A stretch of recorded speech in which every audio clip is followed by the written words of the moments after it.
Good morning students. कल हम लोग पढ़े थे लास्ट एक्चुअली कैपेसिटर में डाइलेक्ट्रिक का जो हमने इंट्रोड्यूस किया था, याद होगा आप लोग को। उसका अलग अलग केसेस हम लोग देखे थे। आज उस पर एक क्वेश्चन दे रहे हैं, उसको ट्राई करके देखिए, फिर आगे हम लोग चलेंगे टॉपिक पर।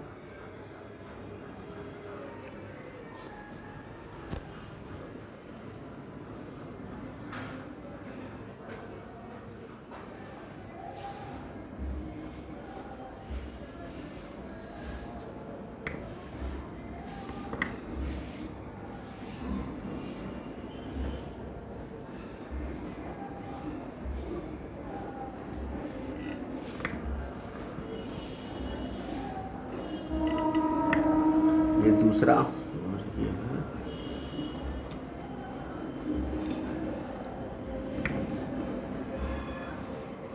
ठीक है,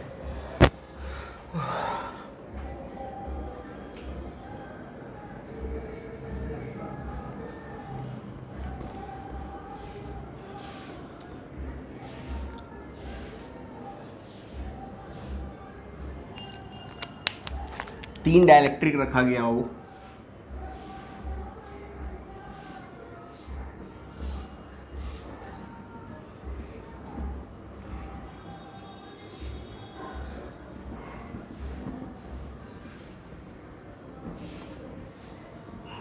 तीन डाइलेक्ट्रिक रखे हैं। मान लो एक का डाइलेक्ट्रिक कांस्टेंट K1 है, K2 है और ये K3 है। टोटल डिस्टेंस D है और ये इक्वली स्पेस्ड है। इक्वली स्पेस करने का मतलब तीनों एक 1/3 पार्ट है। मतलब अगर आपको एक को भी बोलो तो सब तीनों सेम ही है। तो अगर हम एक की बात करें तो ये D/3 है। आपको फाइंड आउट करना है इसका K इक्विवेलेंट। अगर इस K1, K2, K3 की जगह पर अगर हम कोई और एक सिंपल रख देते K, तो उसका वैल्यू क्या आता वो बताना है। तीन डाइलेक्ट्रिक रखा हुआ है, D1, D2 और K1, K2, K3 इक्वली है स्पेस्ड। बनाइए, ट्राई करिए। बन गया। देखिए K इक्विवेलेंट कैसे निकालेंगे, पहले तो हमको C निकालना होगा। इसका C का फॉर्मूला क्या था? अगर हम बहुत सारा डाइलेक्ट्रिक रखते थे तो उसके लिए C का फॉर्मूला आपको याद होगा। हमने सबका केस अलग अलग लिखवाया था। ये एक्चुअली किया क्या, ये कंप्लीट फील्ड कर दिया ना, क्योंकि ये भी D/3 और ये भी D/3 है। यानी ओवरऑल एक रिजल्ट आपको हम लिखवाए थे C का, याद होगा आप लोग को, ε0A upon summation of TI upon KI, I का वैल्यू 1 से लेकर N तक, ऐसा कुछ लिखवाए थे। तो बस सेम वही कर लेना है, उससे रिजल्ट मेरा आ जाएगा। ε0A है हमारा, डिवाइड बाई क्या हो जाएगा, D/3 upon K1 plus D/3 upon K2 plus D/3 upon K3। अगर आप ध्यान से देखेंगे तो इसमें D/3 कॉमन कर सकते हैं हम लोग, है ना। तो एक्चुअली करते क्या है, ε0A तो है ही, D/3 को हम लोग कॉमन कर लेते हैं। तो ये हो जाएगा 1/K1 plus 1/K2 plus 1/K3। ये 3 ऊपर चला जाएगा, रिजल्ट आ जाएगा 3ε0A डिवाइडेड बाई D। और अगर आप LCM ले लोगे यहाँ पे K1, K2, K3, तो रिजल्ट आएगा आपका K1, K2 सॉरी वो K1, K3 और यार K2, K3 ना, K2, K3 और यहाँ हो जाएगा आपका K1, K3 और यहाँ आएगा आपका K1, K2। तो C का जो रिजल्ट आ रहा है हमारा, C का रिजल्ट क्या आ रहा है, तो C का रिजल्ट आ गया 3ε0A K1, K2, K3 divided by D into K1, K2, K2, K3, K1। ये रिजल्ट हो गया हमारा। अब हम C का फॉर्मूला, अगर हम यहाँ पे इन सब की जगह एक K रख देते तो अगर K रहता पूरे D डिस्टेंस तक तो उस केस में C क्या होता, फॉर के के लिए हमारा क्या रिजल्ट आता बताइए? तो आता के epsilon not a upon D, इसको इक्वल कर लो 3 epsilon not a into K1 K2 K3 divide by D into K1 K2 K2 K3 K3 K1। अब आप epsilon not a upon D cancel कर सकते हैं, बाकी आपका के इक्विवेलेंट का रिजल्ट मिल जाएगा। के इक्विवेलेंट ही कर लो, यहाँ पे के इक्विवेलेंट कर लो और के इक्विवेलेंट का रिजल्ट कितना आ गया? 3K1 K2 K3 by K1 K2 plus K2 K3 plus K3 K1। ये नोट कर लीजिए, आपका ये हो गया C आपका वैल्यू इस केस में, और ये इसका के इक्विवेलेंट। ऐसे इसको हम लोग एक बार और पढ़ेंगे जब सीरीज और पैरेलल ग्रुपिंग समझेंगे तब।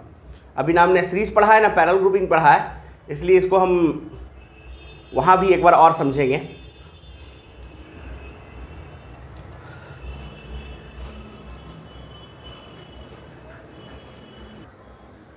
हो गया नोट?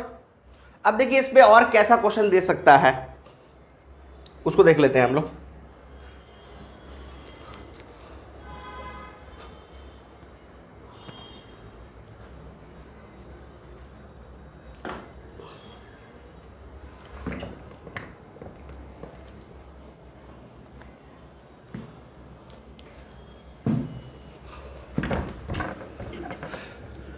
आपने अगर क्वेश्चन बैंक देखा होगा नीट का, या फिर नीट, हाँ नीट वाला जेई में भी लगता है, हाँ, उसमें एक्चुअली डाइलेक्ट्रिक को रखने के बाद कैपेसिटर में इलेक्ट्रिक फील्ड और पोटेंशियल का ग्राफ पूछा जाता है। ठीक है, तो वो देखते हैं।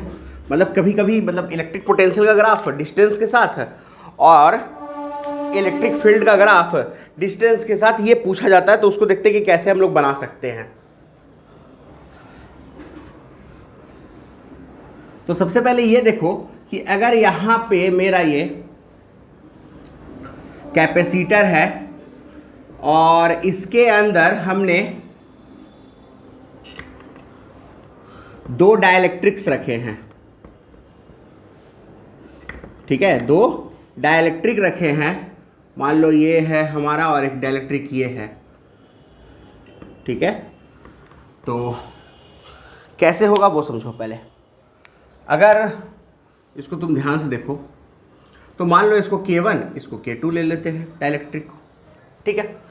तो अब है क्या, बाहर का फील्ड अगर तुम्हारा ये E0 है, एयर का, इन दोनों के बीच का फील्ड E0 है, ऑब्वियस है कि यहाँ डिक्रीज किया होगा फील्ड, है ना। याद है आप लोग को डाइलेक्ट्रिक के अंदर फील्ड डिक्रीज करता है, और कितना डैम डिक्रीज करता है, जितना उसका क्या कहते हैं डाइलेक्ट्रिक कांस्टेंट होता है, वो एक्चुअली निकाला ही वैसे जाता है। ये क्या हो जाएगा E0 अपॉन K1, और इसमें क्या हो जाएगा E0 अपॉन K2। यहाँ कोई डाइलेक्ट्रिक नहीं है तो यहाँ अभी भी E0 ही रहेगा और यहाँ अभी भी E0 रहेगा, है ना। तो अगर हम कहें तो अलग अलग लेवल हमको मिल रहा है इलेक्ट्रिक फील्ड का।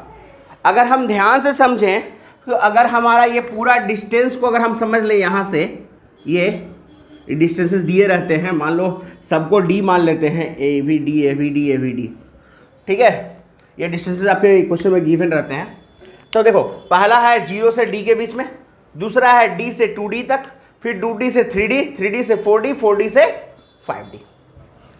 तो अगर हम देखें तो d से 0 से d के बीच में जो लेवल इलेक्ट्रिक फील्ड का E0 है, और ये E0 अपॉन K1 और ये E0 अपॉन K2।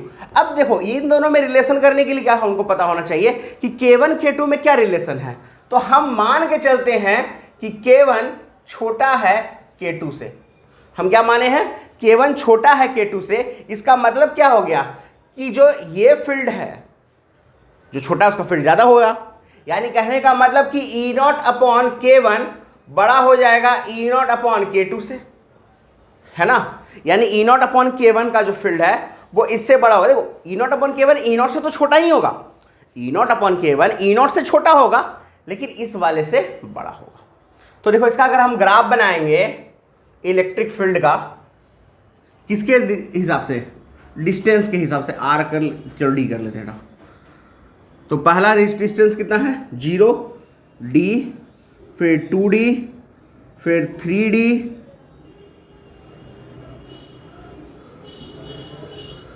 फिर हो जाएगा तुम्हारा 4d, और ये हो जाएगा तुम्हारा 5d। ये E और R के बीच का ग्राफ है। तो चलो देखते हैं, पहले कितना रखना है हमको E0। तो मान लो ये पॉइंट कोई है फील्ड E0 का, ये जो है जो तुम देख रहे हो रेंज, ये E0 का है। तो ये E0 फील्ड यहां से यहां तक, कहां से कहां तक, 0 से लेके D तक। अब D से 2D क्या हुआ, डिक्रीज किया है, ठीक है। तो चलो डिक्रीज किया है हमारा फील्ड, और इस फील्ड को हम लोग मान लेते हैं कि ये है हमारा E0 अपॉन K1। ये कितना है, E0 अपॉन K1, ठीक है। फिर कितना है, फिर E0 ही है तुम्हारा, यानी 2D से 3D तक जो तुम्हारा फील्ड रहेगा, यानी 2D से 3D तक जो फील्ड रहेगा वो कितना रहेगा, E0 रहेगा, ठीक है। फिर 3D से 4D, तो 3D से 4D में देखो E0 अपॉन K2, और E0 अपॉन K2 है क्या, E0 अपॉन K2 इससे भी छोटा है ना। E0 अपॉन K1 बड़ा है, लेकिन E0 अपॉन K2 क्या है, छोटा है। चलो छोटा है तो छोटा है, अब हम इसमें कर क्या सकते हैं। तो ये हो गया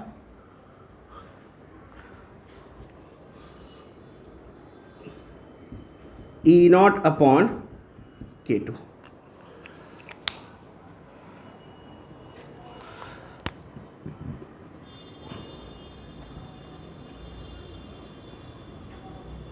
और लास्ट वाला जो है, लास्ट फिर क्या है आपका, एयर है। लास्ट फिर क्या है आपका, एयर है। एयर है तो फिर वही फील्ड 4D से 5D। ये रिजल्ट हो गया आपका इलेक्ट्रिक फील्ड के ग्राफ का, किसके रिस्पेक्ट में, डिस्टेंस के रिस्पेक्ट में। अब इसके बाद हम लोग को क्या देखना है, पोटेंशियल का ग्राफ देखना है। लेकिन पहले इसको आप एक बार देख लीजिए अच्छे से। ऐसा क्वेश्चन पूछता है, 2 या 3 डायरेक्ट्रिक भी दे सकता है। हाँ, कभी कभी ऐसा होता है इस क्वेश्चन में कंडक्टर दे दिया जाता है ना। कभी कभी देखिएगा ऐसा क्वेश्चन में आपको कंडक्टर दिया रहता है, तो बहुत सिंपल है, कुछ खास नहीं है। कंडक्टर की अगर हम इसको मान लो, इसको पहले नोट करो, नोट कर लिए हैं। देखिए अब मान लो कि अगर हम इसको यहां पे रिप्लेस करके इसको कर देते कंडक्टर अगर इसको हम कर चुके होते तो क्या होता, बहुत कुछ खास नहीं होता। इसका K इन्फिनिटी होता और इलेक्ट्रिक फील्ड इसका 0 हो जाता। यानी सिंपल, ये ग्राफ और डिक्रीज करके यहां आ जाता, खत्म। सो इजी, आराम से, कोई दिक्कत नहीं है। आप कंडक्टर भी रहेगा तो भी ग्राफ बना सकते हो, ठीक है, डायइलेक्ट्रिक रहेगा तो भी बना सकते हो। हाँ, अगर ऐसा रहता कि ये ऐसे डायइलेक्ट्रिक रहता, ठीक है, और यहां एयर दे देते, तो यहां एयर देते तो क्या हो जाता, उससे कुछ खास नहीं होता। यहां से यहां तक टोटल आपका इलेक्ट्रिक फील्ड E0 रहता। अब मान लो इसको K2 कहते तो ये E0 अपॉन K2 रहता। आपका कहां से कहां तक, देखिए कहां से कहां तक, 0 से D E0, D से 2D E0 upon K1, 2D से 3D आपका E0 अपॉन K2, और 3D से लेके 5D फिर आपका E0 ही रहता है ना। यानी 3D से 5D हम E0 कर लेते, और ये ग्राफ डिक्रीज होकर E0 अपॉन K2 तक पहुंच चुका होता। तो कुछ भी है, कैसे भी चेंज करें, आप इलेक्ट्रिक फील्ड का डिस्टेंस के रिस्पेक्ट में ग्राफ बना सकते हो। लेकिन सवाल तब उठेगा जब हमको पोटेंशियल का ग्राफ बनाना होगा। इसको आप लोग समझ गए हैं, कोई दिक्कत है ना, ठीक है, ये हो गया नोट। अब देखो पोटेंशियल वाले में हम लोग क्या करेंगे, समझ गए इसको अच्छे से। देखो आपने ये चीज पता किया होगा या आप जानते भी होंगे, मान लो ये इलेक्ट्रिक फील्ड इधर से इधर जा रहा है, कैसे भी जा रहा है उसको मतलब नहीं है, लेकिन जा रहा है। ये इलेक्ट्रिक फील्ड E है। इलेक्ट्रिक फील्ड पॉजिटिव से निगेटिव जाता है, ठीक है। पॉजिटिव हाइयर पोटेंशियल होता है, निगेटिव लोअर पोटेंशियल होता है, ये हम सब जानते हैं, आप भी जानते हैं। इसका मतलब कहीं ना कहीं इलेक्ट्रिक फील्ड जो है उस डायरेक्शन में, जिस डायरेक्शन में जा रहा होता है उधर पोटेंशियल डिक्रीज करता है। यानी इलेक्ट्रिक फील्ड के डायरेक्शन में हमेशा पोटेंशियल क्या होगा, डिक्रीज करेगा, यानी पोटेंशियल डिक्रीज करेगा। अगर ये हाइयर पोटेंशियल पे है, मान लो 12 वोल्ट, और ये लोअर पोटेंशियल पे है मान लो -4 वोल्ट, तो यहां से यहां पोटेंशियल इस तरह से डिक्रीज करेगा, देखो, है ना। तो पोटेंशियल इस तरह से डिक्रीज करता है हमेशा इलेक्ट्रिक फील्ड के डायरेक्शन में। क्यों कर रहा है, समझ में आ रहा है। और इसीलिए तो आपने एक फॉर्मूला भी पढ़ा था, E equals minus dV/dr, the negative of the slope of the gradient of slope of the potential with respect to distance. यही कर सकते हैं ना, पोटेंशियल का V का जो R अगर कर्व दिया हुआ हो तो उसके स्लोप का निगेटिव क्या कहलाता था, इलेक्ट्रिक फील्ड कहलाता था, है ना। और क्यों, यहां भी दिख रहा है, ये चीज आपको साफ साफ समझ में आ रहा है कि हायर पोटेंशियल और ये लोअर पोटेंशियल इस तरह से डिक्रीज करेगा। तो वैसे ही अगर हम हर जगह समझें तो हर जगह पोटेंशियल डिक्रीज कर रहा है। भले देखिए यहां और यहां फील्ड E0 ही है, लेकिन यहां पोटेंशियल डिक्रीज ही कर रहा होगा। इसलिए समझिए ध्यान से, इधर आपका ये अर्थ किया हुआ रहता है ना, मतलब कि ये तो फिक्स है कि इधर आपका 0 वोल्ट है, इधर कुछ हायर पोटेंशियल दिए होंगे तो मान लेते हैं इधर 20 वोल्ट। तो आप 20 वोल्ट से 0 तक जा रहे हैं तो ऑलमोस्ट है कि हर जगह आप डिक्रीज करते हुए जा रहे होंगे, ठीक है। तो उसी तरह से हम लोग इसको समझते हुए ग्राफ बनाएंगे कि ये डिक्रीज कर रहा है, ठीक है।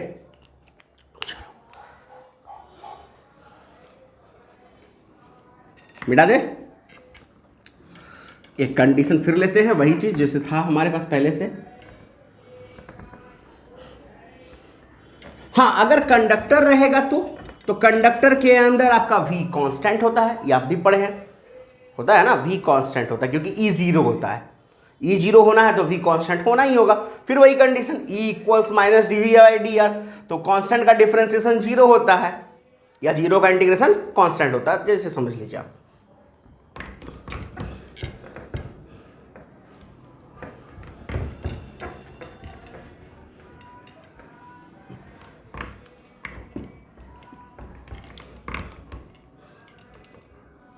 हटा यार, तू भी हटा।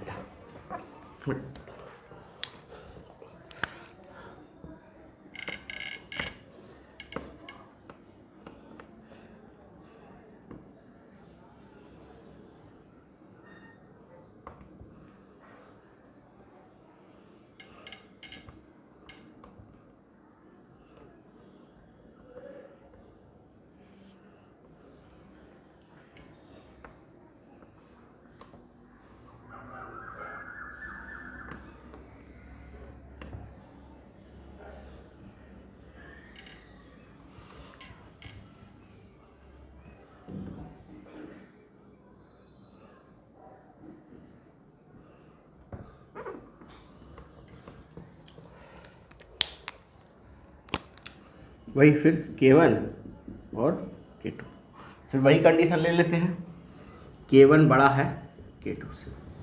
देखो एक चीज़ पहले समझना होगा हमको कि फील्ड के डायरेक्शन में पोटेंशियल डिक्रीज कर रहा है, समझ में आ रहा है। ग्राफ कुछ इस तरह से बनेगा, ये भी हमको समझ में आया क्योंकि हायर से लोअर जा रहा है। लेकिन इसमें और इसमें क्या हाल होगा, क्योंकि यहाँ फील्ड E0 है तो यहाँ फील्ड आपका E0/K1 है और यहाँ E0/K2 है, और ये फिक्स है कि E0/K1 छोटा होगा E0/K2 से। एक काम करते हैं, सेम पहले ही वाला रहने देते हैं, बड़ा ही रहने देते हैं, ठीक है। K1 छोटा है K2 से तो E0/K1 बड़ा होगा E0/K2 से। डायरेक्टली जितना ज़्यादा उतना फील्ड कम। तो इससे इसमें जाएंगे तो क्या असर आएगा वो समझते हैं। चलो ध्यान से देखना, E इक्वल्स क्या है, माइनस dV/dr, यानी इलेक्ट्रिक फील्ड कहीं ना कहीं स्लोप से रिलेटेड है। तो E0 तुम्हारा है माइनस dV/dr, ठीक है, इसका कुछ पार्टिकुलर स्लोप, ठीक है। मान लो इसको हम फर्स्ट स्लोप मान लेते हैं 1। फिर जैसे ही तुम इस वाले में आओगे E0/K2 इक्वल्स क्या हो जाएगा, माइनस dV/dr ऑफ 2, सेकंड वाले का स्लोप यानी इसका स्लोप। अब बताओ जरा ध्यान से, ये वैल्यू डिक्रीज किया है इससे या इंक्रीज किया है? सब समझदार है, ये डिक्रीज ही किया है। K2 वाला कर, चलो K1 ही ले लेते, क्या दिक्कत है, पहले ही कर लेते हैं। तो डिक्रीज किया है, अगर ये डिक्रीज किया है मतलब कि स्लोप डिक्रीज किया है, मतलब कि जब हम E0 से कहां जाएंगे, E0 अपॉन K1 में, तो स्लोप क्या होगा, डिक्रीज करेगा। वेरी गुड, स्लोप डिक्रीज करेगा मतलब कि tan थीटा डिक्रीज करेगा, स्लोप को tan थीटा कहते हैं, ये भी बात सही है। tan थीटा कब डिक्रीज करता है, थीटा बढ़ने पे या थीटा घटने पे, सोचिए ध्यान से, tan थीटा कब डिक्रीज करता है, थीटा बढ़ने पे या थीटा घटने पे, एग्जैक्टली थीटा घटने पे, वेरी गुड, थीटा घटने पे। जैसे देखो tan 0 डिग्री 0 होता है, 45 पे 1 होता है, tan 60 √3 होता है। जैसे जैसे एंगल बढ़ा रहे हैं उसका वैल्यू बढ़ रहा है, जैसे जैसे एंगल छोटा करेंगे उसका वैल्यू घटते चला जाएगा। तो tan थीटा थीटा के डिक्रीज होने पे, यानी हमको क्या समझ में आया, हायर द वैल्यू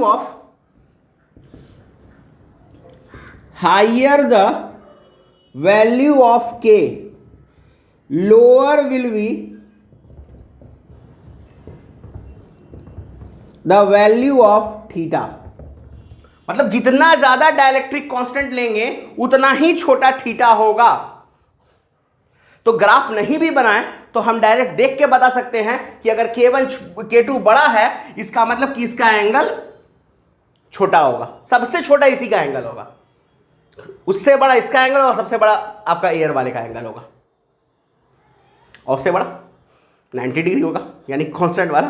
जब हम लोग कंडक्टर लेंगे, कंडक्टर भी लिए नहीं है, लेकिन ये बात याद रखिएगा, हायर द वैल्यू ऑफ के, lower will be the value of theta. Graph बना रहे हैं लेकिन बनाने का कोई जरूरत भी नहीं है, आप देख के आंसर बना सकते हैं जैसा क्वेश्चन पूछा जाता है। जनरली जो क्वेश्चन पूछता है वो थीटा से रिलेट करके पूछता है। आप नीट के क्वेश्चन बैंक में भी देखिएगा, जेईई के क्वेश्चन बैंक में भी देख सकते हैं, ऐसे नीट में ज़्यादा पूछता है।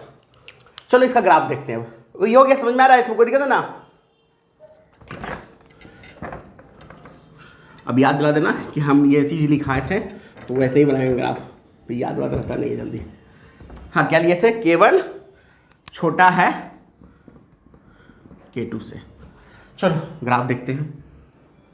तो ये तो समझ में आ रहा है बाबू कि ये और ये जिसका जिसका एयर है हमारा, वो सबका लाइन एक दूसरे के पैरेलल होगा, क्योंकि angle should be same, field same है ना, तो स्लोप सेम, तो एंगल सेम होगा।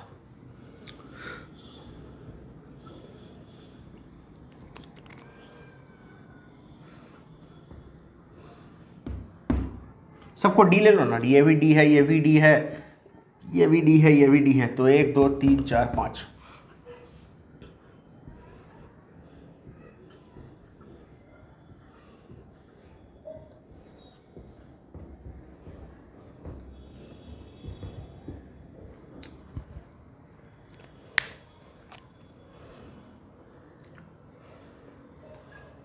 आ जाए, देखो सबसे पहले ये यहाँ से मान लो किसी पोटेंशियल से, पहले को सबका एक दो वो बना दो, थोड़ा सा ठीक रहता है ऐसे,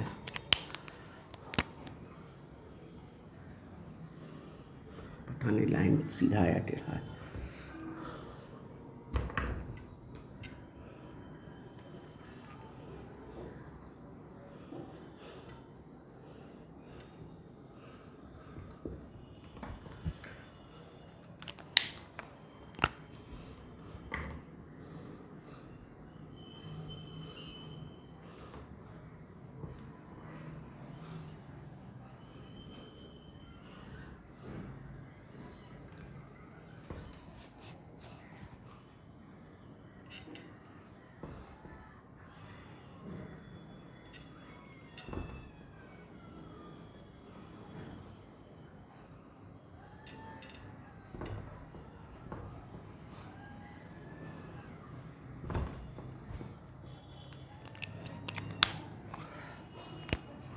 मान लो ये फर्स्ट लाइन है, ठीक है, और इसने कुछ एंगल θ1 क्रिएट किया है। अब देखो यहां से यहां जा रहे हैं तो एंगल डिक्रीज करेगा, ठीक है, देख लो डिक्रीज किया है, ये θ2 है, फिर एंगल वही रहेगा, यानी उसके सेम, सॉरी उसके, पता नहीं सेम है या नहीं, ठीक है, फिर सेम ही होगा, फिर डिक्रीज करेगा, लेकिन इस बार और डिक्रीज करेगा। ये एंगल है आपका θ4, ये है θ3 और फिर फाइनली ये है θ5। तो यहाँ रिजल्ट क्या है कि θ1 इक्वल्स θ3 इक्वल्स θ5। ठीक है, ये बड़ा है θ2 से और ये बड़ा है θ4 से। ये रिजल्ट है, नोट कर लीजिए इसको।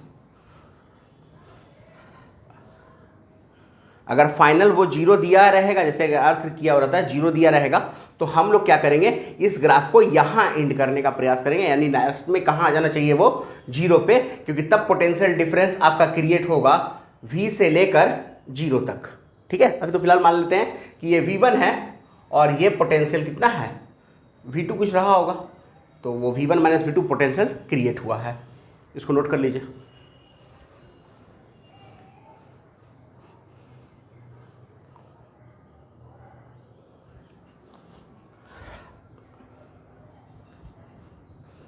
और हर जगह का पोटेंशियल डिक्रीज कर रहा होगा, क्योंकि यहाँ का पोटेंशियल कितना रहा होगा, E0 इंटू डी, हम लोग निकाले हैं इसके पहले पोटेंशियल, तो यहाँ V है और इसको कितना मिला होगा यहाँ तक, जब यहाँ से ये बेचारा यहाँ से यहाँ पहुँचा होगा, तो इसको जो पोटेंशियल मिला होगा कितना मिला होगा, V माइनस E0 डी, यही मिला होगा।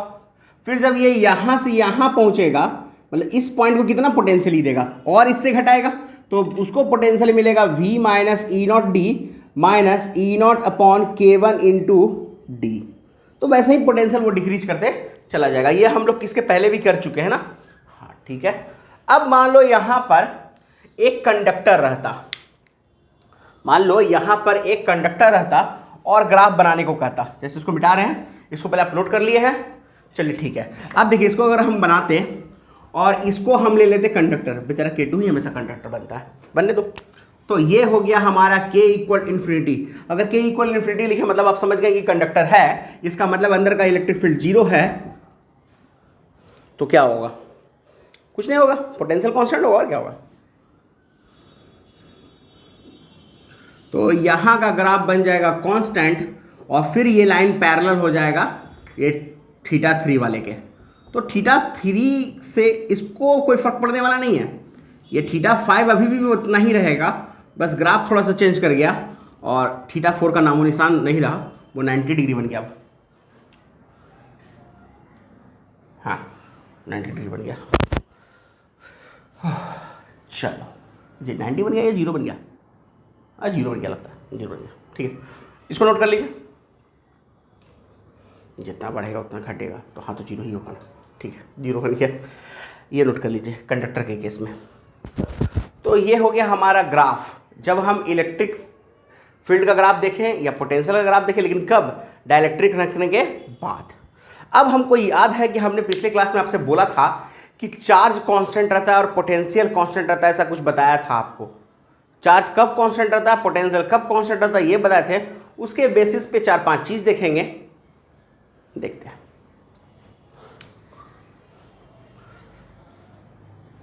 मिटाते हैं, ठीक है। देखो अभी जो हम पढ़ाने जा रहे हैं वो थोड़ा सा एक अलग टॉपिक है, क्योंकि किसी बुक में आप अगर देखे हो, पढ़े हो, कहीं और भी देखे हो, सुने हो, तो आपने एक चीज़ सुना होगा, चार्जिंग और डिस्चार्जिंग ऑफ कैपेसिटर, सुना है ना। अभी हम इसके पूरे फेनोमेनन पे नहीं जा रहे हैं, इसके फेनोमेनन को बहुत अच्छे से समझेंगे कि चार्जिंग और डिस्चार्जिंग होता क्या है, इस पर जो सर्किट बेस्ड प्रॉब्लम आता है उसको भी देखेंगे, और कैसे उसको ईजिली सॉल्व कर सकते हैं वो भी देखेंगे, क्योंकि जनरली इसमें पूछता है कुछ टर्म जो एग्जाम में ज़्यादा पूछता है, खास करके रिलैक्स वो टाइम पूछता है, टाइम कांस्टेंट, फिर पूछता है इक्विवेलेंट, कैपेसिटेंस, रेजिस्टेंस पूछता है, तो उसको बताएंगे। रेजिस्टेंस क्यों आया वो भी बताएंगे, ठीक है। चार्जिंग क्या है, कैपेसिटर को जब कनेक्ट करते हैं हम लोग बैटरी से, ये चार्ज हो रहा है, और जब बैटरी से हटा देते हैं और किसी सर्किट में इसको यूज कर लेते हैं, तो ये होता है इसका डिस्चार्जिंग, ठीक है। तो दो ही केस है, when battery is connected and when battery is removed, दो ही केस है, व्हेन बैटरी इज कनेक्टेड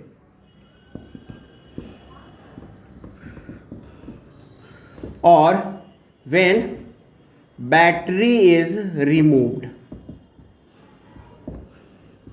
समझो बात को जरा सा कि चार्जिंग डिस्चार्जिंग में हम इस अभी डिस्चार्जिंग में क्या कहते हैं वो, कि जब भी कैपेसिटर को किसी सर्किट में कनेक्ट करते हैं तो वो डिस्चार्ज होता है। लेकिन अभी हम यहाँ क्या कर रहे हैं, इसको हटा दे रहे हैं क्योंकि इसको हम सर्किट से कनेक्ट ही नहीं कर रहे हैं।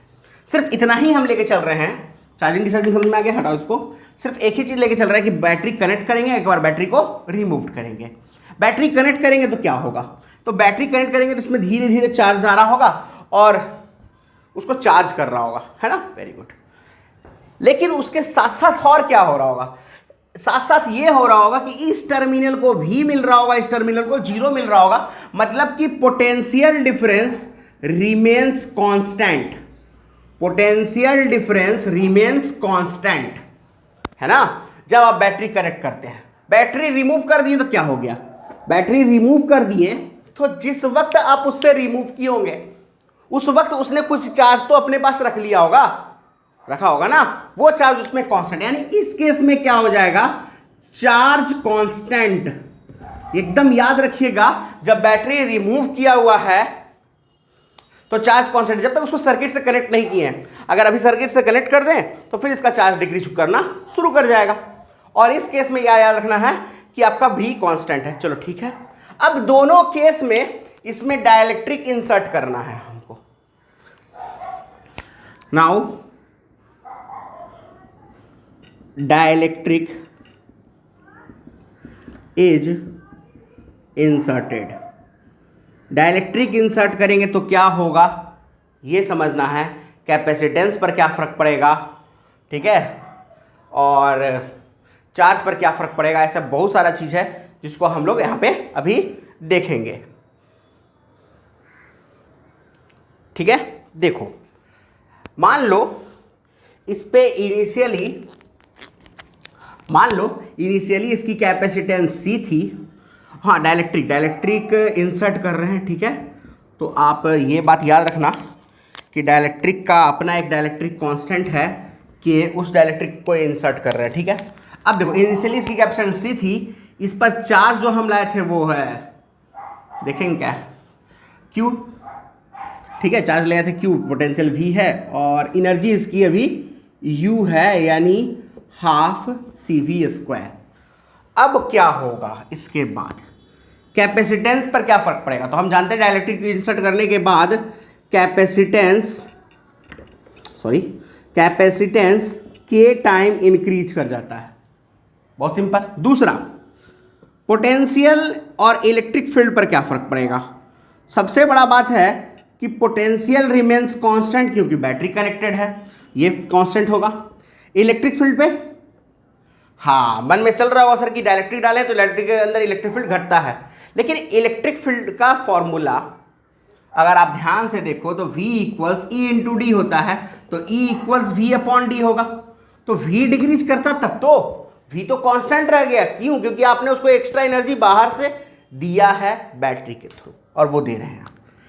तो electric field remains constant. Charge तो कांस्टेंट नहीं होना चाहिए, तो नया चार्ज क्या होगा, Q' इक्वल्स होगा C' × V', यानी KCV। और CV क्या है, पुराना चार्ज है, पुराना जो चार्ज ये क्या होगा, ये CV ही रहा होगा, है ना। तो यानी कहने का मतलब कि चार्ज भी इंक्रीज कर जाएगा, ठीक है, दिख रहा है। एनर्जी के लिए हमने फॉर्मूला लिखवाया था हाफ CV²। आप CV² यहाँ लगा के देख लो, मेरे ख्याल से एनर्जी के टाइम इंक्रीज कर रहा है, वेरी गुड, है ना। KC × V², तो हाफ CV² और हाफ KCV²।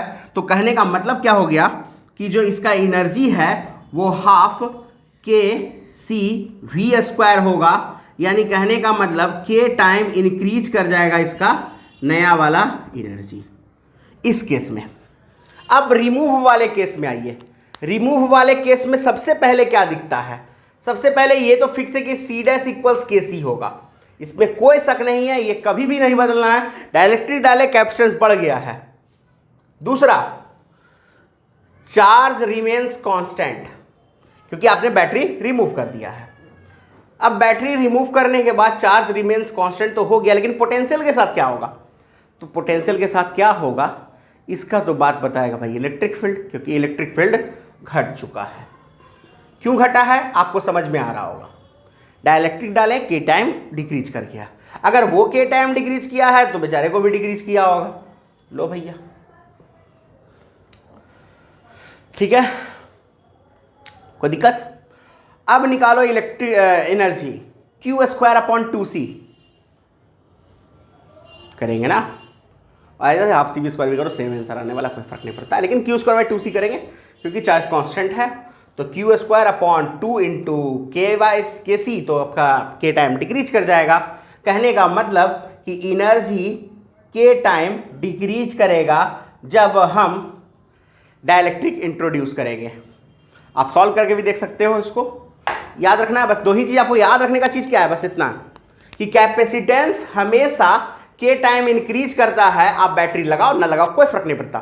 दूसरा, पोटेंशियल कांस्टेंट कब रहेगा? जब बैटरी कनेक्टेड होगा। चार्ज कांस्टेंट कब रहेगा? जब बैटरी डिसकनेक्टेड होगा। लेकिन चार्ज भी डिक्रीज कर सकता है अगर इसी कैपेसिटर को हम किसी सर्किट में कनेक्ट कर दें। सर्किट में कनेक्ट करेंगे, यही चार्ज डिक्रीज कर जाएगा। ठीक है, अभी सर्किट में कनेक्ट नहीं है, इसलिए हम मान के चल रहे हैं चार्ज कांस्टेंट। तो फिर हम वहां पढ़ेंगे सर्किट के साथ डिस्चार्जिंग और चार्जिंग, तो वो दोनों केस देखेंगे। ठीक है, फिलहाल इसको नोट करिए आप।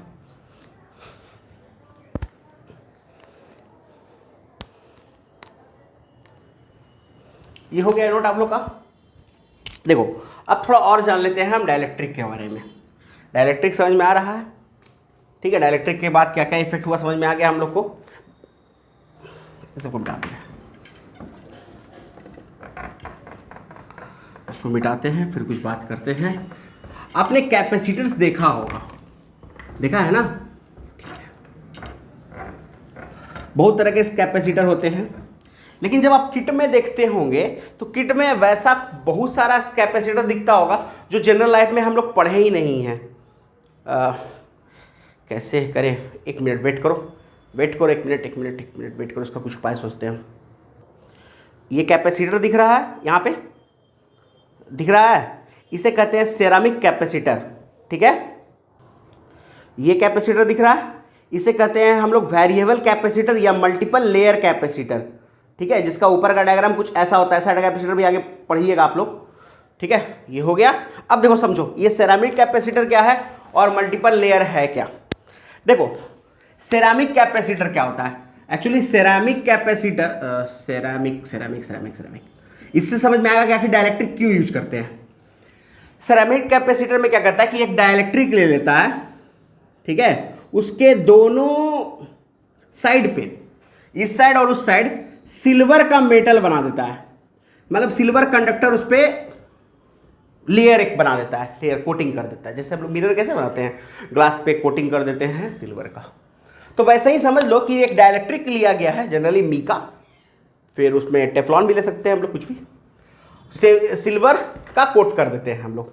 सिल्वर के कोट करने से हुआ क्या? तो सिल्वर के कोट करने से हुआ क्या कि दो साइड आपका हो गया कंडक्टर और बीच में आ गया डाइलेक्ट्रिक, बन गया आपका कैपेसिटर। तो इस डाइलेक्ट्रिक के रखने के कारण फायदा क्या हुआ कि ये स्टेबल हो गया आराम से, एकदम फिक्स। ठीक है, दूसरा, ये दोनों एक दूसरे से कभी मिल नहीं सकता है कंडक्टर, तो डाइलेक्ट्रिक क्या कहते हैं, कैपेसिटर कोलैप्स नहीं करेगा। समझ रहे हैं बात को? तो डाइलेक्ट्रिक अगर कोई पूछे कि क्यों लगाया जाता है, तो पहला कंडीशन कि स्टेबिलिटी बढ़ाता है, किसका? कैपेसिटर का। दूसरा, अगर कोई पूछे तो ये कभी भी कंडक्टर को एक दूसरे से चिपकने नहीं देता। एक और चीज, ये चीज हम लोग हमेशा देखे हो, ये कभी भी नहीं बदलता है ना। इसका मतलब ये कैपेसिटेंस को क्या करता है, ये कैपेसिटेंस को क्या करता है, इंक्रीज कर देता है। तो पहला स्टेबिलिटी बढ़ाया, दूसरा कैपेसिटेंस इंक्रीज किया, तीसरा ये कैपेसिटर को मतलब क्या कहते हैं, कोलैप्स होने से बचाता है। इट प्रिवेंट्स कैपेसिटर, वो जो आपने मल्टीपल लेयर कैपेसिटर देखा था, जो उसको हम लोग वेरिएबल कैपेसिटर कहते हैं, उसमें मी का यूज किया जाता है लेयर्स के बीच में। Capacitor, it prevents capacitor to collapse, ये कोलैप्स करने से बचाता है। ठीक है, मतलब आप इसमें दोनों प्लेट चिपक ना जाए। फिर फोर्थ देखो, अब जरा समझो बात को, ये कंडक्टर है और इसके अंदर हमने एयर रखा हुआ है, इस पे प्लस क्यू चार्ज, इस पे माइनस क्यू चार्ज, सॉरी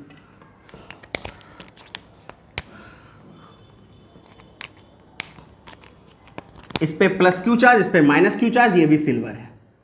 ठीक है, अब होगा क्या, आपको मालूम है कि इसका जो ब्रेकडाउन इलेक्ट्रिक फील्ड है वो 3 × 10⁶ वोल्ट पर मीटर है। ठीक है, कहने का मतलब कि इतना ज्यादा फील्ड ये नहीं रख सकता, यानी इस फील्ड के बराबर ही ये चार्ज रख पाएगा। तो अब सोचो कि अगर हम इसको बदल दें यहां से टेफ्लॉन में, ठीक है, तो टेफ्लॉन का जो होता है वो होता है 60 × 10⁶ वोल्ट पर मीटर, मतलब 20 गुना चार्ज अब हम और रख पाएंगे। मतलब क्या किए हमने ये किया कि उसका ब्रेकडाउन इलेक्ट्रिक फील्ड बढ़ा दिया। तो अगर ब्रेकडाउन इलेक्ट्रिक फील्ड बढ़ेगा तो ब्रेकडाउन वोल्टेज भी बढ़ेगा। अब ज्यादा वोल्टेज ये सस्टेन कर पाएगा, पहले कम वोल्टेज सस्टेन कर रहा था। तो कहने का मतलब कि कैपेसिटर में हम डाइलेक्ट्रिक लगा के क्या करते हैं, उसका ब्रेकडाउन वोल्टेज भी इंक्रीज कर देते हैं। समझ में आ रहा है क्या कर रहे हैं, स्टेबिलिटी बढ़ा रहे हैं, कैपेसिटेंस बढ़ा रहे हैं, prevents the capacitor to collapse, breakdown voltage उसका बढ़ा रहे हैं। ये हो गया हमारा। अभी हम लोग पैरेलल प्लेट कैपेसिटर का लगभग सारा चीज पढ़ चुके हैं। अब हमको कैपेसिटर को बदलना है।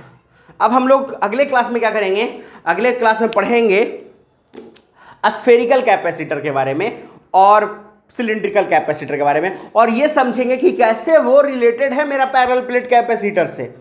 कहीं ना कहीं कैपेसिटर कुछ ना कुछ हद तक रिलेटेड है, कैसे वो आपका शेप पर डिपेंड करता है, ये सारा चीज़। हाँ, फिर एक और पढ़ेंगे जो जनरली एग्ज़ाम के लिए, मतलब मेंस और नीट के लिए ज़्यादा ज़रूरी है, वो वायर सिस्टम। 2 वायर के कारण कैपेसिटर कैसे बनेगा। ठीक है, तो इन सारे कैपेसिटर को अगले क्लास में पढ़ेंगे, यानी कल के क्लास में पढ़ेंगे हम लोग। तब तक के लिए पढ़ते रहो और रिवीजन काफ़ी अच्छे से करो।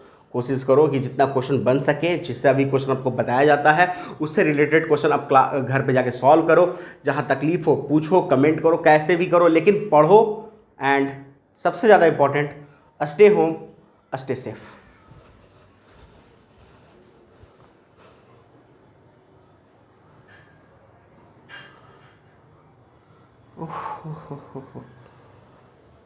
एक मिनट बीच का वीडियो आप लोग का लगता है कि वो फोकस एडजस्ट नहीं होने के कारण दिक्कत हो गया ना, तो बस एक बार फिर से सुन लो। स्टेबिलिटी बढ़ेगा, कैपेसिटेंस बढ़ेगा, आवाज़ तो आप पहले सुन चुके हो। प्रिवेंट्स कैपेसिटर टू कोलैप्स, क्यों? क्योंकि देखो यहाँ पे डाइलेक्ट्रिक में इस तरफ जो सेरामिक बोले थे, सेरामिक कैपेसिटर में क्या होता है, डाइलेक्ट्रिक में इधर सिल्वर और इधर भी सिल्वर का प्लेट मतलब कोट किया जाता है डाइलेक्ट्रिक पे, तो अब ये कोलैप्स नहीं करेगा। ठीक है, क्यों नहीं कोलैप्स करेगा? क्योंकि बीच में एक डाइलेक्ट्रिक है और ये डाइलेक्ट्रिक थोड़ा मजबूत है, इसलिए ये स्टेबिलिटी बढ़ा दिया उसका। ठीक है, कैपेसिटेंस बढ़ रहा है, वो हमको यहाँ समझ में आ रहा है, क्योंकि सी डैश इक्वल टू क्या है, के सी है। फिर देखो, अगर हम यहाँ पे टेफ्लॉन है, अभी छोड़ो, पहले क्योंकि पहले एयर रखे थे, एयर रखे होते तो एयर का जो ब्रेकडाउन फील्ड होता है वो 3 × 10⁶ वोल्ट पर मीटर होता है। यानी इससे ज़्यादा फील्ड हम देंगे या उसके रिलेटेड वोल्टेज देंगे तो ये टूट जाएगा, ब्रेकडाउन हो जाएगा। हम आपको पहले बता चुके हैं इलेक्ट्रिक फील्ड कैसे, डाइलेक्ट्रिक कैसे ब्रेकडाउन करता है, बताया था ना। डाइपोल टूट जाते हैं, पॉजिटिव इधर, निगेटिव इधर। हाँ ठीक है, वेरी गुड। अब सोचो कि अगर हम यहाँ पे एयर को बदल के टेफ्लॉन कर दें, एयर को बदल के टेफ्लॉन कर दें तो क्या हो जाएगा, ये 3 से बदल के कितना 60, यानी 20 टाइम ब्रेकडाउन वोल्टेज बढ़ चुका है। यानी 20 टाइम क्या हो गया, ब्रेकडाउन वोल्टेज बढ़ चुका है आपका। ठीक है, तो 20 टाइम आपका ब्रेकडाउन वोल्टेज बढ़ गया था, यानी ये आपका फायदा है, आप ज़्यादा वोल्टेज आप अप्लाई कर सकते हो। तो इस तरह से ये कंप्लीट हुआ आपका। वो जो बीच में ब्लर हो गया था उसको आप स्किप कर दोगे। ठीक है, आप यहाँ एक बार फिर से नोट देख लेना, कोई दिक्कत नहीं। ठीक है।